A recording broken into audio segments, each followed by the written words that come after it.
পরিচ্ছন্নতা সহ যে সকল কাজগুলো করেছে এই কাজগুলো অত্যন্ত প্রশংসনীয় এবং এই বিষয়টা ইম্পর্টেন্ট। এটা পরবর্তী প্রজন্মের জন্য একটা এক্সাম্পল। আপনারা আসলে উদাহরণ সৃষ্টি করেছেন, আপনারা ইতিহাস সৃষ্টি করেছেন। আপনাদের সকলকে এই কাজের জন্য ধন্যবাদ, কৃতজ্ঞতা জানাই এবং আবারও সেই প্রত্যাশা ব্যক্ত করছি আমরা এখন কাঁধে কাঁধ মিলিয়ে সম্মিলিতভাবে একটি সুন্দর দেওয়ানগঞ্জ, একটি সুন্দর জামালপুর এবং একটি সুন্দর বাংলাদেশ গড়ে তুলব।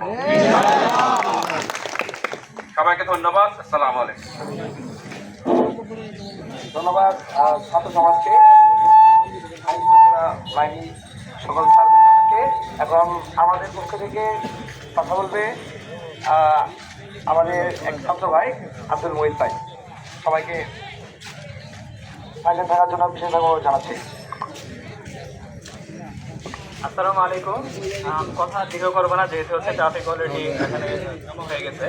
তো আমাদের সাধারণ ছাত্রের পক্ষ থেকে একটা কথা জানাতে চাই যে বাংলাদেশ পুলিশের প্রতি আমাদের আগেও আস্থা ছিল, এখনও আস্থা আছে। আমরা সর্বোচ্চ সহযোগিতা করব এবং পুলিশ ছাড়া যে আমাদের দেশ অচল, আমরা গত 2-3 দিনে কিন্তু বুঝতে পারছি পুলিশ ছাড়া কখনোই আমরা চলতে পারবো না।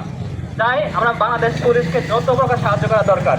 একটা সময় বিশৃঙ্খলার সময় হয়তো বা তাদের সাথে আমাদের একটা দূরত্ব তৈরি হয়েছে, কিন্তু ইনশাআল্লাহ আমরাও কথা দিচ্ছি ছাত্র সমাজ সবসময় বাংলাদেশ পুলিশকে সাথে নিয়ে তাদের সর্বোচ্চ সহযোগিতা করবো ইনশাআল্লাহ। তো এইটুকুই।